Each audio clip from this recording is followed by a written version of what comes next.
Olá, pessoal, boa noite. Sejam todos bem-vindos a mais uma conversa de sexta. Hoje aqui com o nosso convidado, Felipe Schlecht. Tudo bom, Felipe?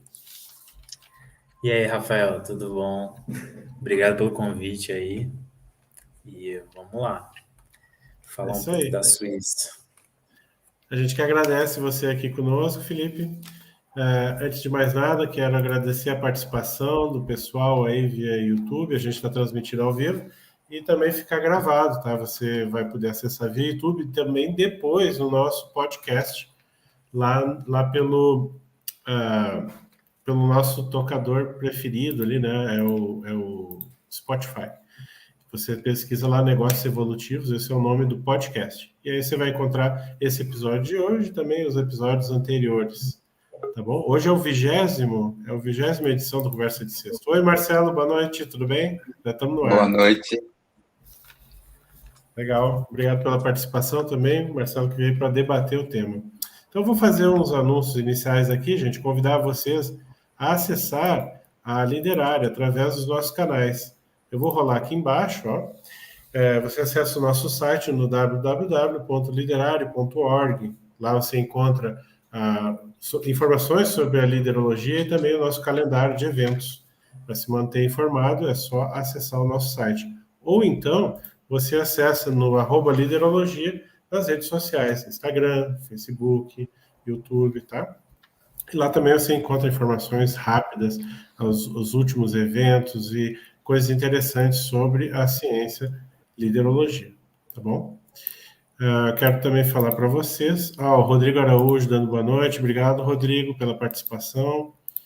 Quero falar de alguns eventos aí que a gente tem parceria. O primeiro deles é o evento do IPC, tá? Vou passar um pequeno clipe aqui sobre o evento.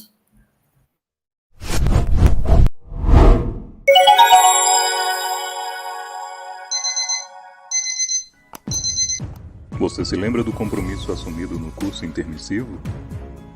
Já pensou que a sua programação existencial pode ter impacto não somente em você e em seu grupo, mas no planeta? Os empreendimentos para superar os desafios evolutivos exigirão adaptação e inovação interassistencial no planeta em transformação. Intermissivista, qual o seu empreendimento evolutivo? Seja a transformação que o planeta precisa. Seja bem-vindo. Este evento é para você. Participe. Saiba mais em empreendedorismoevolutivo.iipc.org.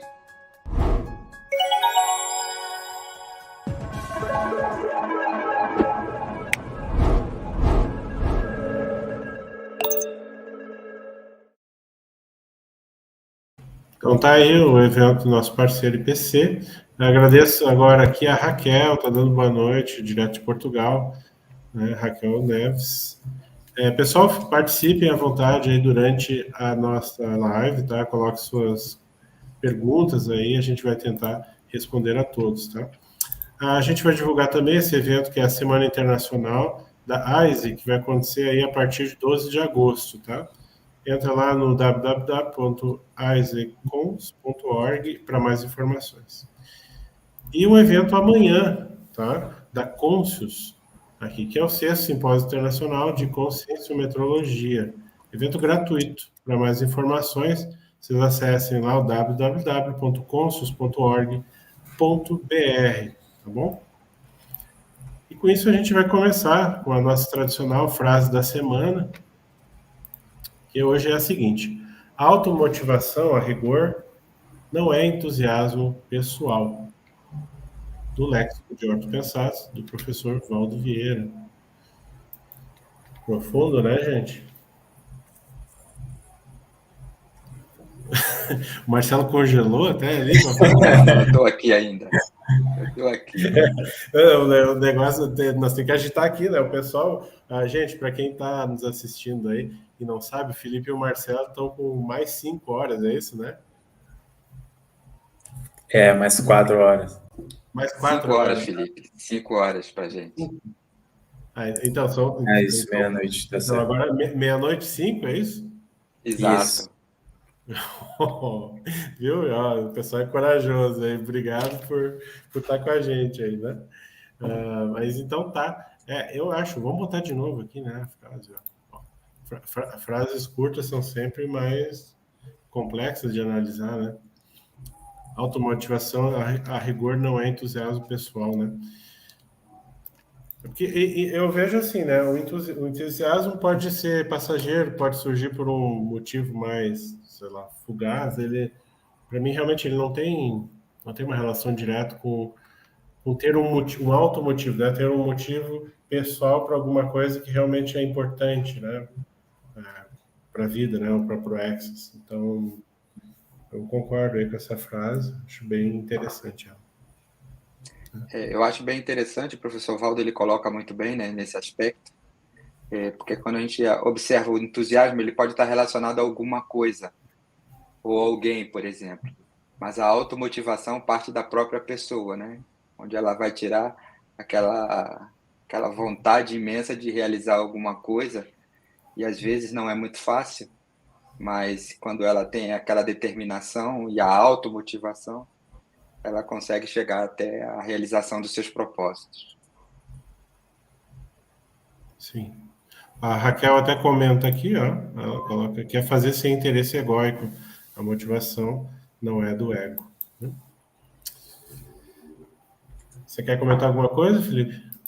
Achei muito bom a colocação do Marcelo. Eu acho que quando a gente tem uma automotivação a rigor, né, e aquilo parte da gente, é com certeza diferente de um entusiasmo externo ou momentâneo. Sim. A gente pode até correlacionar com a questão da autoliderança, né, também. Porque se você tiver uma motivação externa, vamos dizer assim, é uma coisa que não só é passageira, como também ela não é a rigor evolutivo também, né? Porque é uma coisa que não se sustenta, né? Agora tá chegando aqui. Cris, oi Cris, tudo bem? Boa noite. Olá, pessoal, boa noite, tudo bom? Olá, Seja Cris, bem-vindo ao debate. legal te ver aí. Legal. Ó, Cris, eu já vou te botar na frigideira. Não vou botar, claro que não, sou educado. Eu vou te botar aqui, ó, de novo a frase. Aqui, ó. Ó, vamos lá, para você acompanhar o que a gente estava falando. Né? A gente estava discutindo agora a pensata do professor Valdo, automotivação a rigor, não é entusiasmo pessoal. Do Lex. Caramba, hein? Profundo isso, hein? Botou na frigideira mesmo, hein? Mas se bem que ele fala, não é entusiasmo pessoal, né? Então ele... Parece que não é uma coisa passageira, né? Uma coisa mais profunda, né? Contínua, né? Até o Marcelo também comentou, é uma coisa mais íntima, assim, mais refletida, mais talvez ligada à própria proexis da pessoa, né? Não é uma coisa assim, né? Uma paixão passageira. Né? Mas legal.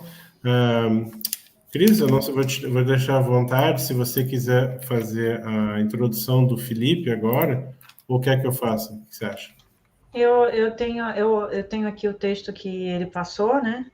Então, vamos lá. Eu ver se eu consigo fazer direitinho aqui, bonitinho, hein? Então, o nosso entrevistado hoje é o Felipe. Ah, Felipe, me corrige aí. Slete, é isso o sobrenome? Ah, Felipe, eu não vou conseguir, não. Desse jeito aí que você fez, ó, já tem. O Felipe tem 27 anos, mora na Suíça há 9 anos. E no Brasil teve a oportunidade de morar e vivenciar diferentes culturas. Gente, ele fala 5 línguas.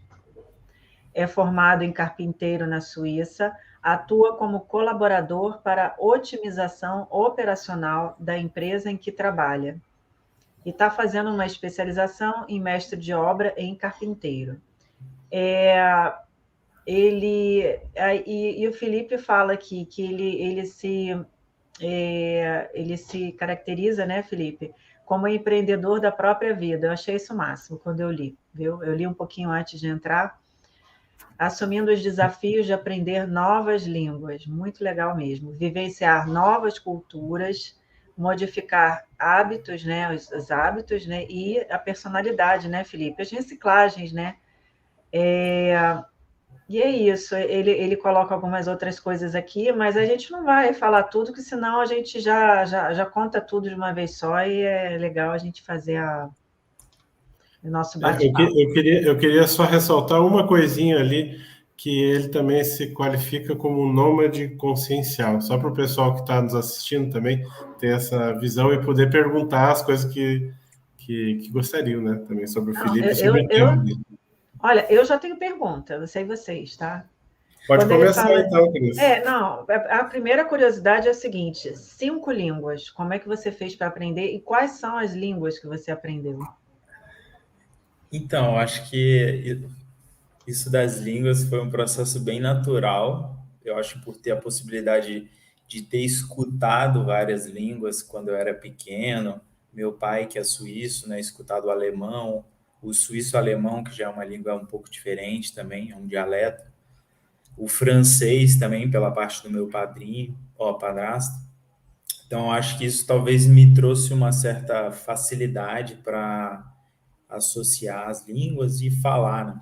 Na verdade, eu comecei a aprender novas línguas com 18 anos.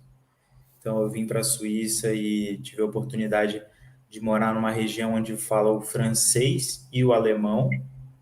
Então, eu fui para a escola aprender o alemão, mas fora da escola eu falava francês. Então, eu pude desenvolver as duas línguas meio que ao mesmo tempo. Não estudei o alemão, teoricamente, mas pude praticar bastante no dia a dia. E com o tempo, porque na escola aqui a gente aprende o alemão da Alemanha, né, que é o alemão escrito. Só que no dia a dia, o alemão falado é o suíço-alemão, que é o dialeto. E eu considero como uma segunda língua, né, porque tem abreviações, formas de falar diferente, não é a mesma língua, né? E o espanhol, eu tive a oportunidade de morar com pessoas que falam espanhol, pude aprender o espanhol também. O inglês, eu arranho inglês, não considero que eu falo inglês, mas é uma próxima língua a se aprender. Então, ficou o espanhol, o suíço-alemão, o alemão, o francês e o português. 5 línguas. Muito bom. Legal. Você, dentro da mesma pergunta, assim, mas já puxando para a questão consciencial, né? Você tem alguma hipótese do seu processo de poliglotismo, hein? Então, tem várias hipóteses. Eu acho que até é genético. A minha bisavó, ela falava, acho que eram 12 línguas. Ela era professora de línguas, então ela falava 12. muitas línguas. Mas eu acho que, em relação à personalidade, não posso dizer definitivamente, mas tem com certeza hipóteses que eu vim dessa região, né? Talvez foi um filósofo que falava alemão aí criou ideias nessas línguas, mas não são hipóteses concretas, né? Legal. Rafa, Hum, naquele livro da Malo Balona, da Síndrome do Estrangeiro, estávamos falando essa semana, dos trafores do intermissivista. Só rebobina um pouquinho. E você estava falando onde essa semana? Ah, tá. Numa reunião que eu estava participando do grupo dos retomadores, e estava falando dos trafores do intermissivista, que está nesse livro da Malo Balona, e um dos trafores coloca lá comunicabilidade, liderança, aí eu não lembro os 5, mas um deles universalismo. Aí quando a gente fala dessa questão dos 5 idiomas, eu fico pensando, é o máximo. Por quê? Porque para o intermissivista, no caso, é interessante por causa da questão da amplitude, né, em termos de interassistência, né? É muito legal essa questão. Então faz todo sentido se a gente analisa nessa perspectiva a questão do universalismo, entendeu? A pessoa se torna mais interassistencial. Com certeza, né? O número de pessoas que a gente pode interagir e compartilhar conhecimento é muito maior, né? E eu acho também, até mesmo, pelo menos pessoalmente, por essa característica de observador e por ter essa possibilidade de vivenciar várias culturas, até mesmo aqui dentro, onde fala francês e alemão, tem uma certa cultura diferente, né? E eu já fiz muitas viagens também, já fui para a França, e poder interagir com essa cultura é um passo muito grande, né? Muito diferente de você viajar, conhecer o lugar e todo mundo fala inglês, ou você talvez viajar, conhecer o lugar, conhecer as pessoas falando a língua que as pessoas falam nesse local. Não, Cris, Eu acho muito interessante. Desculpa, Rafael. Pode falar. Felipe colocou, isso que o Felipe colocou em a questão do universalismo, né? Quanto é importante a gente aprender a falar outras línguas, porque a gente consegue entrar no holopensene da cultura do país e esse poder fazer essa interação com as pessoas do local faz com que você entenda a maneira, o holopensene daquele local e você interage com mais facilidade. Não é? Eu tive também essa oportunidade, né, com o espanhol principalmente, e viajando em toda a América do Sul, viajando na Espanha, entender mais ou menos pela condição do espanhol, que em cada região tem uma acentuação diferente, né, que a gente fala um sotaque diferente, mas compreender o holopensene daquele local em função disso. E o acontece com o francês, né? E aqui na Suíça, como a gente tem 4 idiomas oficiais, e a nossa cidade, a cidade que a gente mora, é bilíngue, a gente percebe, embora eu não fale o alemão como o Felipe, né? Mas eu interajo com pessoas que falam a língua, mas não consigo entender realmente a maneira de funcionamento do suíço-alemão, mas compreendo o raciocínio e a racionalidade da cultura alemã. Como também compreendo, apesar de não falar o italiano, da cultura italiana, né, que também faz parte aqui do nosso contexto. É bem interessante isso aí que tu falou do holopensene, porque quando você está entre estrangeiros e usa uma língua comum, que não é de ninguém, tipo o inglês, é diferente de quando você, como estrangeiro, se conecta na língua da outra pessoa que é nativa. Tem algum processo mental que é diferente. E que você se conecta, faz o rapport de uma maneira mais efetiva. Isso aí eu vivenciei. É incrível, assim. É muito legal. E o que é interessante também, como o suíço-alemão é um dialeto bem específico da região, dependendo de onde você mora, a maioria das pessoas, elas não percebem que eu venho, na verdade, de um outro país. Quando eu estou falando suíço-alemão, é como se eu fosse um nativo. E eu acho que isso dá até um certo tipo de abertismo para a interação. Isso é bem legal. Tem que ver isso aí. É porque tu tem um know-how aí, não é tão simples assim. Soar como um nativo. Parabéns. Mas conta para nós, Felipe, como é que foi essa trajetória até você chegar na Suíça aí? Como é que foi o processo? Então, eu falo, né, que eu tive a oportunidade de vivenciar diferentes culturas no Brasil, foi porque eu cresci na Bahia, uma região pequena, apesar de ter sido uma região bem multicultural, digamos assim, com vários estrangeiros, muito turismo, uma região de muito turismo, né, onde vinha várias culturas. Eu cresci nessa região até os 8 anos, e depois eu fui morar no Rio de Janeiro. E aí eu já tive um primeiro impacto cultural, né, da cidade grande, do estilo de vida, da forma de pensar, talvez uma forma mais acelerada de pensar, né? Quando a gente pensa talvez na Bahia, aquela ideia de estar na rede, tranquilo. Quando você chega no Rio de Janeiro, a brincadeira é outra. Então, eu acho que aí eu já tive a possibilidade de observar essas culturas, e como eu estava sempre viajando para lá, para o Rio, para a Bahia, todo ano eu ia pelo menos 2 vezes para a Bahia, eu sempre tinha esse comparativo, esse lado de observar, né? Até mesmo quando eu saía do Rio e ia para a Bahia, eu estava falando igual carioca.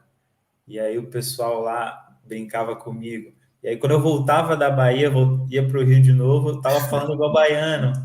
Então, tipo, sempre tive essa adaptabilidade bem grande. Aí fiquei no Rio até os 18, E por meu pai ser suíço, né, a gente fez o passaporte, tem um passaporte desde criança. Eu tive a oportunidade de vir para cá, justamente para conhecer a cultura dele, conhecer a região, poder estudar a língua. E aí eu vim para cá, tive uma adaptabilidade muito grande pelo aporte que eu tive também. Meu irmão veio mais cedo, então ele já tinha um ambiente onde eu podia morar, tive um apoio, ele já falava a língua perfeitamente. Então, por todo esse apoio e essa interação familiar bem saudável, isso fez eu escolher ficar aqui, né, e me desenvolver aqui. Mas não que foi assim tão fácil, né? Porque eu acho que quando a gente sai do Brasil, a gente fica com um pezinho lá no Brasil, e eu sempre tive um pezinho lá no Brasil, apesar de gostar da cultura suíça, entender que eu pude aprender muitas coisas aqui, esse lado mais racional, mais até mesmo de carreira, né? Como construir sua carreira, como e aí fala um pouco do lado profissional, né? Como ter uma disciplina, como você fazer algo, como eles falam muito aqui de você Leistung, né? O que você faz, você tem que fazer com qualidade, você tem que fazer com gosto. Então, acho que isso eu aprendi bastante coisa aqui em relação a isso, ao lado profissional, ao lado do trabalho, o valor do trabalho. Mas foi uma caminhada bem diversificada no sentido de estar sempre viajando para o Brasil. E aí, eu, por exemplo, os primeiros 2 anos eu fiquei aqui, estudei a língua, trabalhei, voltei para o Brasil. E aí, essa primeira vez que eu voltei para o Brasil, eu já tive um impacto muito grande por ter já mudado um pouco a minha personalidade, falado novas línguas, interagido com pessoas de diferentes culturas, voltar para o Brasil e ver o que mudou lá, né? E ver que às vezes a mudança lá não é tão rápida igual a minha mudança, né? A mudança da minha personalidade, da minha perspectiva de vida, do que eu entendia, né, como valor, como jovem. Então, acho que isso foi também uma oportunidade de estar criando um mindset e até mesmo uma maturidade, vivenciando diferentes culturas. E talvez isso pode ser o lado do nômade consciencial, né, de estar vivenciando aqui, pegando as melhores coisas aqui para minha personalidade, vivenciando no Brasil, interagindo com isso, não tendo uma comparação excessiva, porque eu acho que uma comparação é difícil você comparar, né? Dois países com uma diferença extrema de qualidade de vida, dependendo também da característica que a gente vê, né? Qualidade de vida. Eu acho que dependendo da cultura, né? Isso foi impactando de várias formas, né? Tipo, aqui a Suíça é um país que tudo funciona, as coisas estão bem regradas, todo mundo tem, digamos assim, a mesma possibilidade, mas talvez, dependendo das pessoas que você interage, elas estão num estado mais negativo, né? Reclamando das coisas que não funcionam. Então, isso me trazia sempre questões, né? O que é um ideal, né? O que é uma qualidade de vida? E aí, com o tempo, eu fui amadurecendo essa ideia, né? Legal, Felipe. Deixa eu aqui fazer uma pequena pausa para a gente colocar a coluna de Finanças Libertárias. Olá, sejam bem-vindos a mais uma coluna do Finanças Libertárias. Meu nome é Cristiane Guggia, sou planejadora financeira pessoal e hoje eu trago para vocês um trecho do livro do Gustavo Cerbasi, A Riqueza da Vida Simples. Pois então, quando a gente fala em finanças pessoais, normalmente é uma grande dúvida, né? Por onde eu começo a reduzir os meus gastos? Gustavo Cerbasi, ele traça uma estratégia bem interessante para a gente começar a fazer, a estimular algum tipo de reflexão em termos de redução de gastos. Então, ele diferencia dois conceitos, qualidade de vida e padrão de vida. Quando ele se refere à qualidade de vida, ele trata com os gastos com cuidados pessoais, lazer e educação avulsa associados ao relaxamento ou descompressão da rotina. Então, é aquilo que você gostaria de fazer, que você sente necessidade no momento, que vai te ajudar a dar qualidade de vida.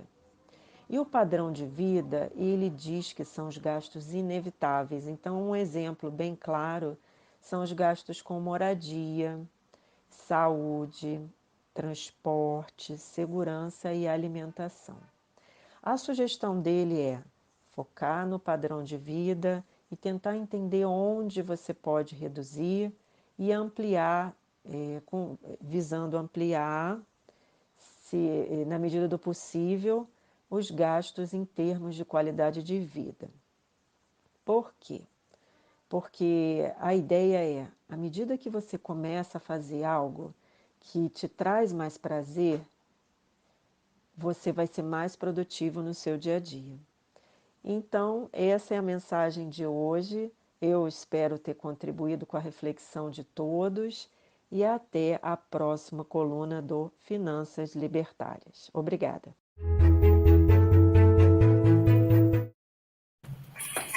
Já fez um link aí, né, de qualidade de vida. Mas é bem legal isso, e eu acho que é um tema importante de falar, né? Tipo, hoje a gente está vivendo um momento onde, e isso está até dentro de um livro que eu estou lendo, um livro bem legal, chama Essencialismo. Ele fala que hoje a gente tem múltiplas possibilidades, né? Por exemplo, aqui na Suíça eu vejo que os jovens, e até nesse lado profissional, eles têm tantas possibilidades que esse poder de decisão, ele gera um certo incômodo permanente para as pessoas. E eu acredito que eu pude até ver, né, por exemplo, no Brasil, pessoas que talvez quase que não têm possibilidades de escolher o que quer fazer e tá ali no dia a dia batalhando para buscar uma alimentação, talvez tenha um estado de felicidade ou talvez de expressão, né, que a gente vê mais simples e mais tranquilo do que aquela pessoa que está aqui no dia a dia do trabalho e precisa estar buscando momentos para relaxar, distrações, com tantas possibilidades que ela tem. Então, acho que é uma reflexão legal aí. Complementou. Agora, ô Felipe, eu estava aqui pensando no seguinte, quando a gente fala de ProExis, né, a gente fica pensando em base, né, em local fixo, e isso aí também eu acho que não deve ter muito a ver, né? E você tem alguma ideia em relação a ProExis? A questão de ProExis, né, é a pessoa que... Eu amo viajar, eu amo conhecer outros lugares, mas a gente fica sempre pensando assim, será que isso não é coisa do passado, né? Será que a minha ProExis, ela está em que local? E você já começou a pensar sobre isso? Se tem a ver, se não tem a ver? O que você já percebeu aí?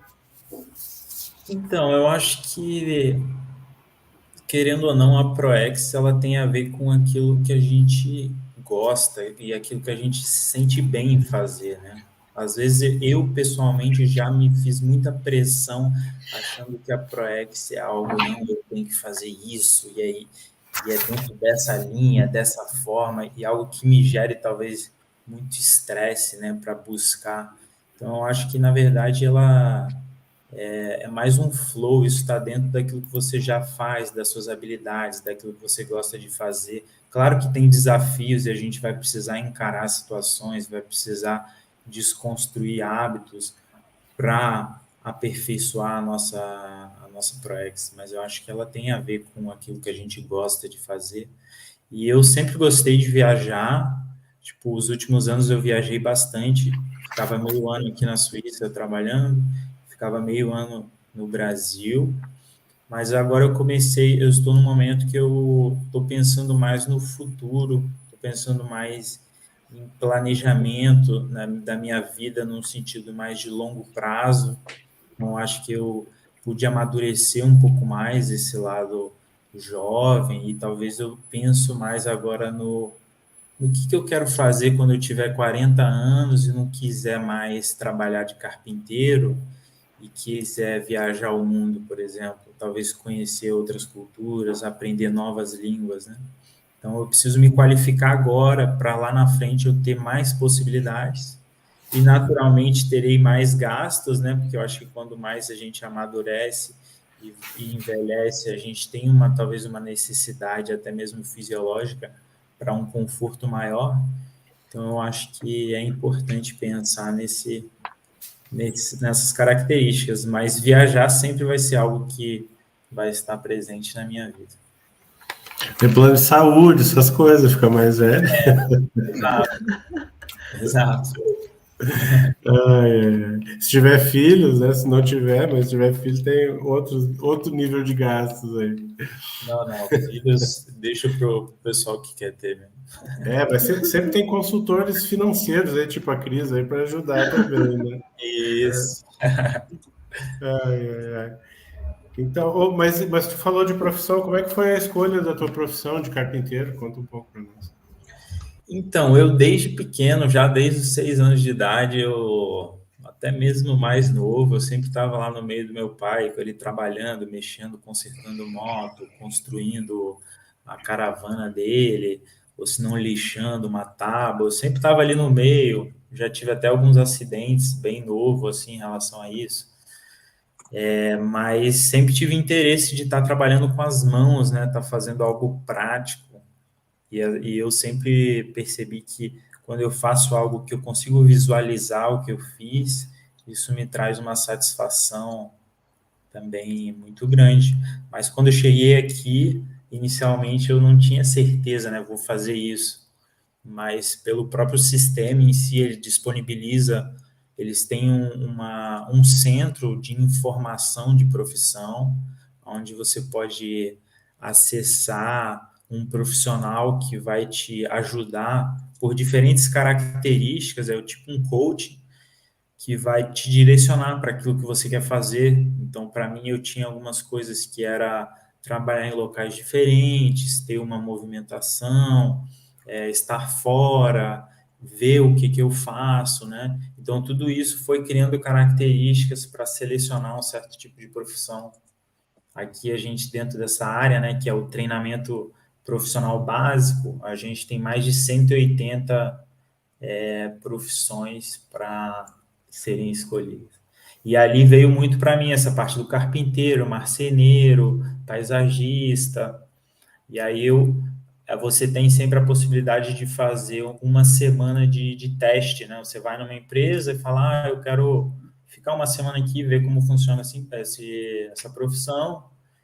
E aí eles te disponibilizam isso. E é bem legal, eu pude até fazer de cozinheiro, eu achava que cozinheiro era uma boa, que eu ia viajar nos cruzeiros, trabalhando de cozinheiro. Você fez estágio, Depois de então, 2 dias de cozinheiro, eu saí. Sim. Legal. Mas eu fiz esses estágios, né? Fiz de paisagista, fiz de marceneiro, e carpinteiro foi o que mais me interessou por ter uma diversificação do trabalho. A gente não faz sempre a mesma coisa, a gente constrói algo bem grande, né? Casas, então é algo que é bem satisfatório. Outro dia tu estava me falando, porque eu estou na floresta, então, sendo carpinteiro, você seleciona a árvore, por exemplo? Faz parte ou não? Então, aí já é uma outra profissão, né? Que seria o Forst, agora para traduzir isso. Mas é o cara que vai na floresta e corta a árvore. Tipo lenhador. Exato, tipo um lenhador. Tá. Mas faz isso? Você faz isso, Felipe? Vai lá e faz? Não, eu estava fazendo isso mais pelo serviço militar obrigatório aqui. Não, mas é legal, né? A pessoa que... Muito legal, já... Porque a árvore no Brasil e na Europa, por ser frio, cresce devagar. Aí o pessoal tem que selecionar com critério qual é a árvore que vai abater, não tem isso aí? Mesmo.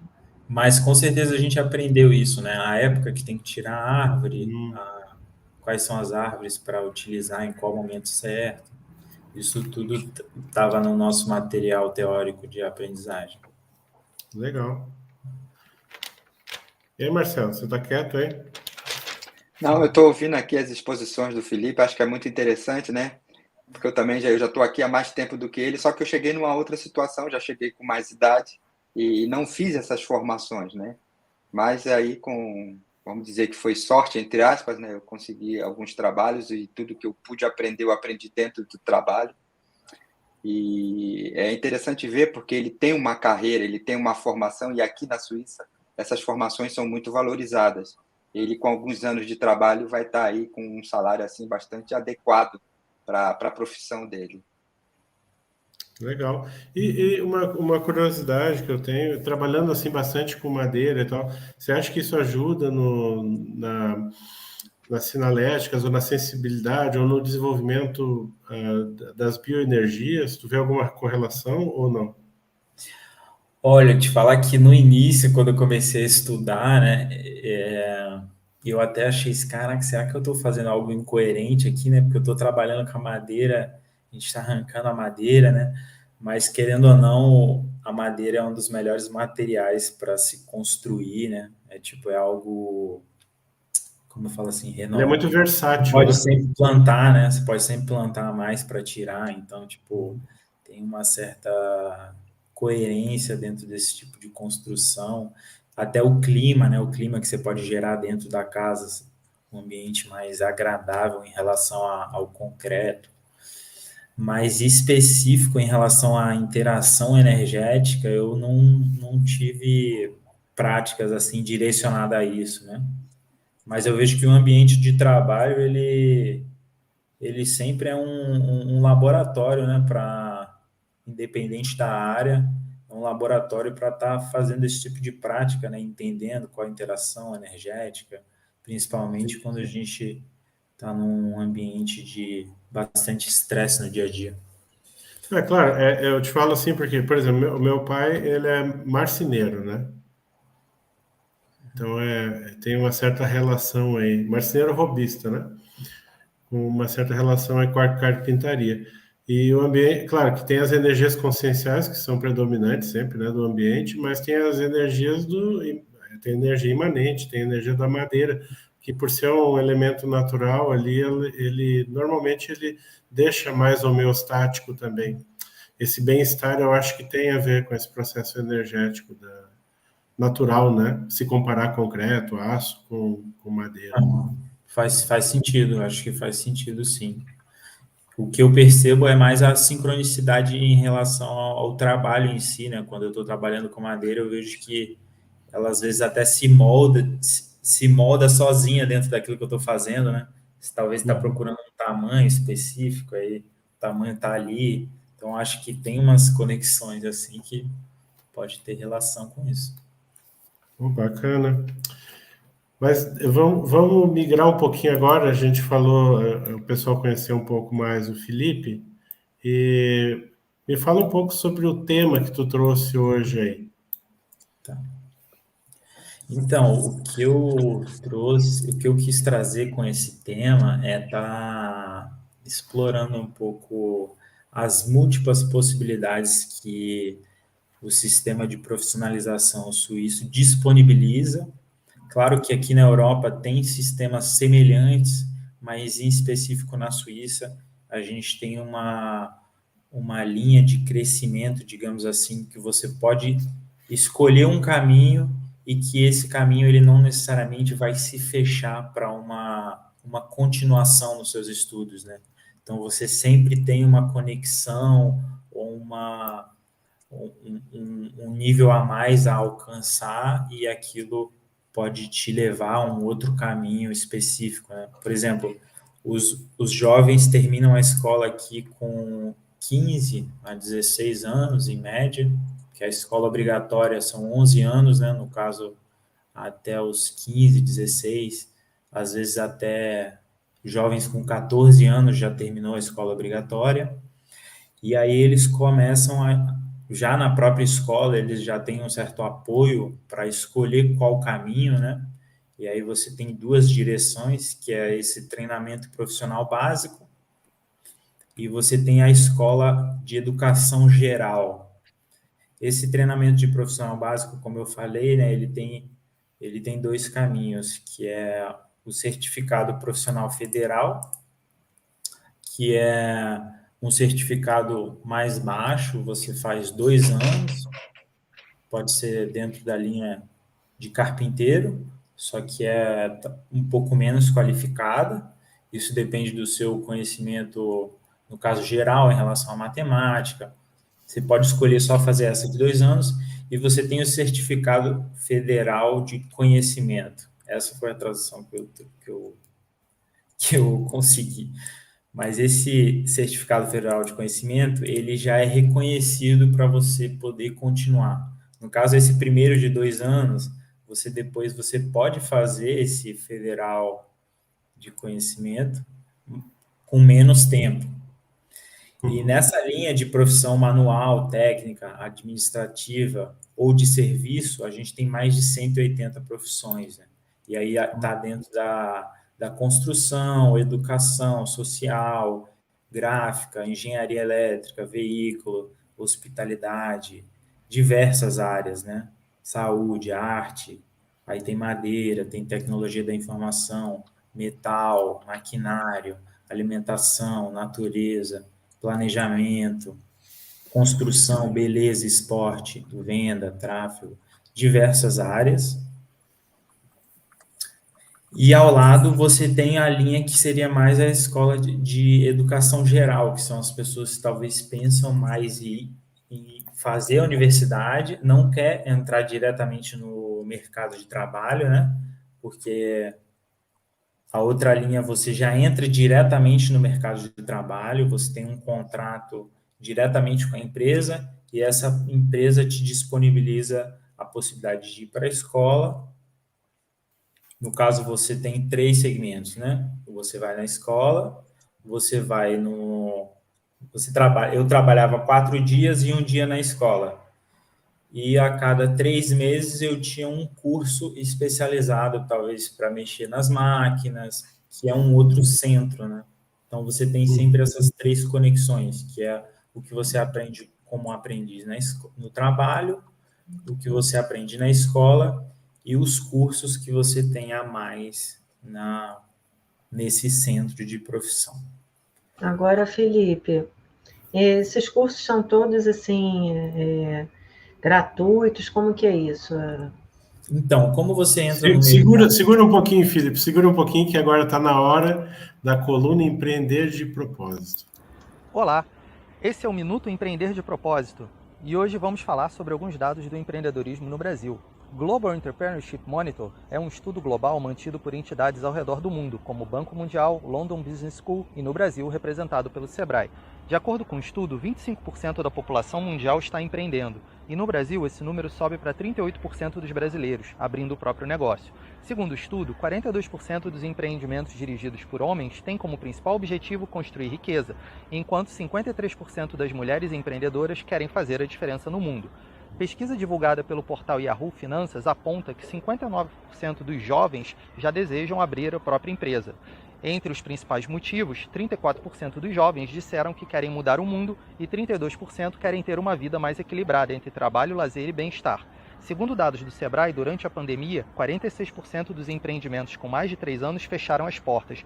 No entanto, houve um crescimento em 50% de novos empreendimentos. Estamos passando por um momento de transformação. Se durante as crises empresas fecharam, ao mesmo tempo novos empreendimentos surgem e com um novo mindset mais evolutivo. E você, o que acha do empreendedorismo? Faz parte dos que gostariam de empreender, mas ainda acha arriscado, ou assume sua autoliderança empreendedora para fazer a diferença no mundo através do empreendedorismo evolutivo? Eu sou Marcos André e esse foi o Minuto Empreender de Propósito. Se você quiser saber mais sobre o tema ou entrar em contato comigo, me segue no Instagram do Instituto Autogestão. Até a próxima! Voltando, Felipe, está contigo. Repete a pergunta aí, por favor, Cris. A pergunta era que eu fiquei pensando, quando você começou a falar dessas vários tipos de cursos, né? eu pensei assim, bom, devem ser gratuitos, porque é legal, entendeu? Sim, Estimular as exato. pessoas a questão do estudo, né? Então, na verdade, esse treinamento profissional básico, você entra no mercado de trabalho como um aprendiz. E você sendo um aprendiz, você tem um salário básico e esse salário, na verdade, ele cada ano ele vai aumentando, né? Mas isso não é, digamos assim, não é um salário que você consegue sobreviver, né? Um jovem talvez não conseguiria viver sozinho. Mas como eles começam muito cedo, né? E, por exemplo, no meu caso, quando eu comecei, eu tinha 21 anos. E eu já busquei uma certa independência, né, de talvez morar numa república, ter a minha própria vida, não morar com os pais, né? E aí eu pude recorrer ao Estado e o Estado me ajudou com um auxílio complementar para eu poder fazer essa aprendizagem. Então, eles têm todo esse apoio por trás para os jovens estudarem quando os pais talvez não tenham uma economia tão grande. Interessante, viu? E o outro lado, que seria essa escola de educação geral, você está na escola, é como se você fizesse o ensino médio no Brasil, você vai aprofundar matérias gerais para já estar focado em fazer uma universidade, no caso, que já é um outro segmento, que seria um segmento de 2 anos de aprendizagem, que seria o ginásio. Aí ali você pode aprender uma segunda língua, uma terceira língua, talvez você aprofunda na matemática, nas matérias gerais, né? Ô, Felipe, você já está há um tempo razoável, aí, 9 anos, é bastante tempo. Você tem um pai suíço, então você vive essa cultura aí, de certa forma, há bastante tempo. Na sua avaliação, o que a Suíça tem, assim, e que a gente pode aprender, né, aqui no Brasil? Não deve ser uma coisa só, deve ser um balaio de coisa, né? Mas comenta aí o que você acha. Então, acho que tem muitas coisas, né? Eu acho que aqui, pelo menos o que eu pude aprender em relação à minha vida pessoal, assim, é esse lado mais de consistência, de quando você começa a fazer alguma coisa, você tenta terminar. Quando você nem sempre esse primeiro caminho que você escolheu é o melhor caminho, mas você vai até o final. Por exemplo, uma profissão, né? Eu acho que quase 40% da população que faz esse treinamento profissional básico, depois eles vão para uma outra linha. Por exemplo, na minha turma, de 22 alunos que fizeram carpinteiro, hoje a gente tem 5 desses alunos que continuam nessa profissão. Então, eles estão sempre buscando se qualificar. Eu acho que isso, pelo menos na visão que eu tive, né, eu pude aprender bastante esse lado da disciplina, de estar numa rotina, né? E isso eu no Brasil eu não tinha muito isso. Talvez foi mais os hábitos que eu pude criar aqui também, né? Eu acho que o respeito pelo próximo, né? Acho que aqui a gente aprende muito isso na escola, tipo o limite, né? Meu e do próximo, até mesmo as leis de trânsito, respeitar as leis. Aqui as pessoas respeitam as leis. Isso é bem interessante. Fazer as coisas corretas, por exemplo, você entra num ônibus, se você não quiser, você não paga o ônibus. Você pode entrar no ônibus e o ônibus vai andar, não vai ter alguém que vai te controlar. Você compra o bilhete por livre-arbítrio. Mas se o controle vir, o controle pode estar lá e ele não está sempre lá, você paga uma multa. Mas normalmente as pessoas entram no ônibus e compram o bilhete, mesmo sabendo que o controle talvez não vai vir, entendeu? Então tem uma certa. Na Alemanha era 40 vezes o preço do ticket. Tipo Caramba, isso. Mas assim, agora tem a Inês Olê que está conosco aqui, está assistindo a gente. Oi, Inês, tudo bem? Aqui eu dou um oi também para Ana Maria, mais conhecida como minha mãe. A dona Inês tem uma lojinha, ela falou quando ela esteve aqui na live, ela usa essa abordagem aí. Ela tem uma loja lá no Hotel Interlúdio e você pega o que quiser e paga ali com Pix ou deixa o dinheiro ali. Eu tive lá fim de semana e eu conferi lá, até comprei umas coisas ali. Rafael, fala isso não, Rafael. Você tirou foto na lojinha? Oi? Ah, deve Você tirou ter. a foto? Depois manda pra gente ver lá no grupo, porque eu sou doida para conhecer essa lojinha. É bem legal. E funciona assim, eu acho que é bem legal a tua Muito experiência legal. aí, Felipe. E eu acho que aqui as pessoas também elas estão dispostas a colaborarem. Por exemplo, você tem muitas instituições que fazem trabalhos sociais e essas instituições buscam pessoas, né, para colaborar. E você vê que muitas pessoas elas colaboram porque elas veem, a gente tem uma quantidade de dinheiro necessária para viver, eu posso colaborar, contribuir com outras pessoas, né? Então, eu acho que esse processo colaborativo, existem várias instituições colaborativas, associações. É voluntariado também ou não? É um tipo de voluntariado, né? Um tipo de associação. Ele sempre faz. Eu acho que o método de se unir aqui são essas associações, né? Eles têm associação de esporte, e aí eles fazem evento, e você vê que tem uma certa interação bem em conjunto, né? Apesar de ser ligado àquele tipo de esporte, né? Aquela linha, né, de interesse. Mas eu acredito que são essas coisas que eu pude aprender. E tu tu é suíço e brasileiro ou tu tem dupla nacionalidade ou o que você é? Isso mesmo. Tá bom. E você como brasileiro também, o que você, da sua visão, você acha que a gente pode contribuir para o Swiss Pro, PSN daí? Eu acho que é mais o lado do abertismo, esse jeito mais tranquilo, mais engraçado, mais não levar as coisas tão a sério como a gente leva aqui. Pelo menos foi o que eu pude trazer para as pessoas e que as Bom pessoas humor? falam de mim, né? É o Que é bom esse jeito humor, talvez Felipe? mais O bom humor? brincalhão, bom humor. Isso. De não ver Entendi. as coisas Eu tinha tão... comentado num certo trecho mais no início que o pessoal às vezes tende a ser um pouco, talvez, trafarista, assim, meio reclamão. É difícil, né? Por exemplo, no Brasil, você vai num ponto de ônibus. Se você esperar 1 hora ali no ponto de ônibus, porque você sabe que talvez você vai ter que esperar, então você vai interagir com aquela pessoa que está do lado. Talvez você até conta um pouco do problema que você tem, a pessoa conta do problema que ela tem. Já aqui, você sabe exatamente a hora que o trem vai chegar. Então, se ele chegar 1 ou 2 minutos mais tarde, você vai reclamar que o trem não vai chegar no horário.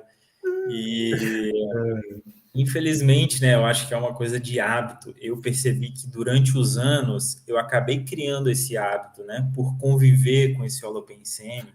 E aí, talvez até tendo a possibilidade de voltar para o Brasil e me questionar desses hábitos, eu pude falar, eu tenho que observar isso, senão daqui a pouco eu estou repetindo esses hábitos, né? Que Eu lembro, ô Felipe, o troco também não é uma coisa. O troco tem que ser no centavinho, né? E até mesmo a eficiência, né? Às vezes aqui a gente tem um padrão de eficiência, por exemplo, quando você chega no restaurante, o cara vem, vai te atender dessa forma. Aí, por exemplo, eu chego, quando eu piso no Brasil, e aí eu começo a ver a interação, falo, não, calma, Felipe, relaxa, deixa as coisas acontecerem, não julga, porque automaticamente, como você já está aqui num ritmo, não é que é um ritmo mais acelerado, mas é talvez um ritmo otimizado mesmo, né? De não desvalorizando, porque eu acho que o Brasil tem regiões tipo São Paulo, tem regiões de cidade grande, no sul eu não conheço, né? Que deve ter uma qualidade de serviço muito boa, né? Mas foi o que impactou, assim, né? Deu criar esse hábito da cultura daqui e quando eu for para lá, isso já será um ponto para eu vou querer já julgar isso, ou vou querer já Sim. reclamar sobre isso. Mas e a mistura dos imigrantes chegando aí, né, na Europa, esse movimento que tem se intensificado até com relação a guerras que tem acontecido nos últimos anos. Isso tem flexibilizado um pouco os costumes, tu acha ou não? Olha, isso é bem legal. Isso também é uma característica que eu tive a possibilidade de vivenciar. É que no meu trabalho de carpinteiro, as pessoas que se formam em carpinteiro são mais fazendeiros, são mais pessoas com uma mentalidade talvez mais conservadora, e é uma característica bem específica, né? E aqui é onde eu moro, que é a cidade de Bienne, que é o mesmo lugar que o Marcelo mora, é uma das cidades que mais tem essa abertura em relação ao trabalho social com estrangeiros. Então a gente tem, acho que 150 nacionalidades diferentes em 50 mil pessoas. Então você tem uma mistura extrema, é como se fosse o mundo inteiro dentro em volta de um lago, né? Nossa. E ao mesmo tempo, no meu trabalho, eu tenho esse lado mais, assim, cultural mesmo, assim, mais rígido, talvez mais... Então, acho que foi a possibilidade de poder ver, né, o quanto esses locais que têm diferentes culturas, ou pelo menos a cultura está misturada, as pessoas já são mais leves, você escuta muitas línguas, você está interagindo com pessoas de diferentes locais. E aí, quando você vai para um ambiente que talvez é só o suíço mesmo, você já vê um pouco o lado mais cultural específico ali. Então, eu pude aprender dos dois, assim. Eu queria trazer aí, em relação ao que o Felipe falou, né, principalmente do transporte público, né, porque essa semana ainda eu vi uma situação que foi muito interessante, porque realmente as pessoas, se o ônibus não está no horário, elas vão reclamar. Mas quando o ônibus está no horário e que elas chegam atrasadas, né, eles não esperam também, né? Já aconteceu isso. Eu vi essa semana um casal de idosos, né, chegando no ponto do ônibus e deu o horário, o cara vendo eles chegarem, ele não esperou. Ele fechou as portas e saiu. Até Não mesmo é? você apertando para abrir ali, Exato, ele eles não. vai. É horário, né?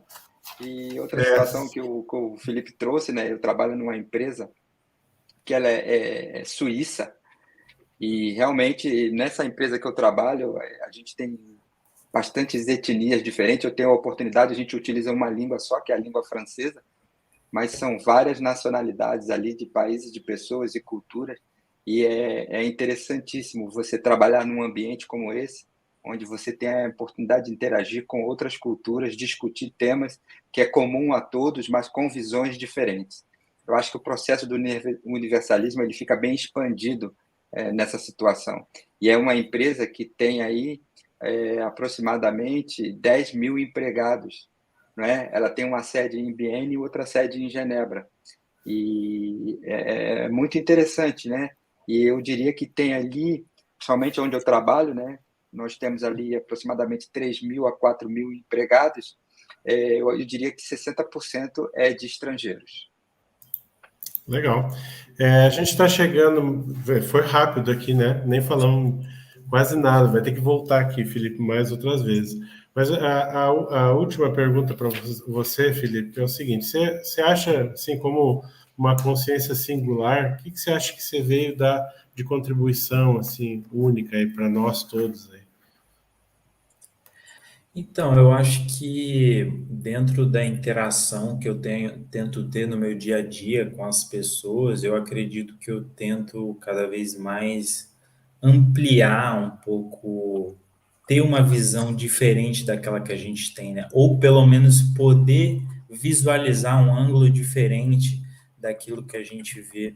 Muitas vezes a gente está dentro de dificuldades e a gente consegue só ver um ângulo, e aí aquele ângulo gera uma emoção, ou aquela situação gera uma emoção, e a gente fica naquela bola, né? E eu gosto muito de trazer novas perspectivas, talvez perspectivas mais positivas, mais evolutivas, onde a pessoa pode aprender algo, a pessoa pode construir um mindset que gere um fruto para aquela pessoa, né? Porque, claro que existem muitos problemas que é difícil de solucionar, mas diante de problemas e até mesmo erros, a gente pode aprender muito. E eu acho que isso é um valor na vida, né? Se a gente olhar para esse lado.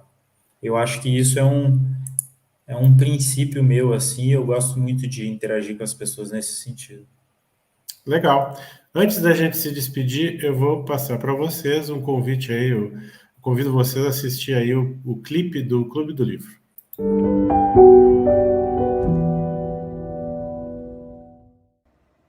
Olá, o Clube do Livro Liderare mais uma vez no Conversa de Sexta. O sucesso de uma intervenção depende da condição interior do interventor. Em outras palavras, o sucesso das nossas ações como agentes de mudança não depende do que fazemos ou de como fazemos, mas do lugar interior a partir do qual operamos. Bill O'Brien. Na primeira vez que eu, o autor deste livro, Otto Scharmer, Liderar a partir do futuro que emerge, ouvi O'Brien dizer isso, eu pensei, nossa, o que será que realmente sei sobre esse lugar interior? Eu não sei nada. Será que temos vários ou um número infinito desses lugares? Eu não fazia ideia. Porque esse lugar constitui o ponto cego da nossa experiência cotidiana.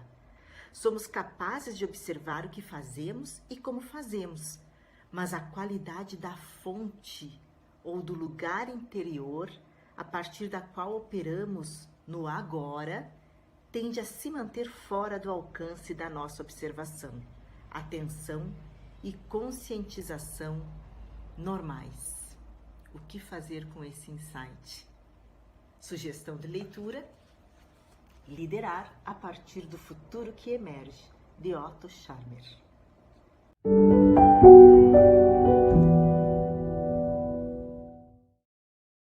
Pessoal, a gente quer agradecer muito aí a participação de todo mundo que teve aí no YouTube, Rodrigo, Raquel, Ana Maria, Marcelo, Inês, Humberto, Oládio. Obrigado pela participação, pelas perguntas. A gente convida vocês a acessar os nossos canais, né, o nosso site www.liderare.org ou então nas redes sociais no @liderologia.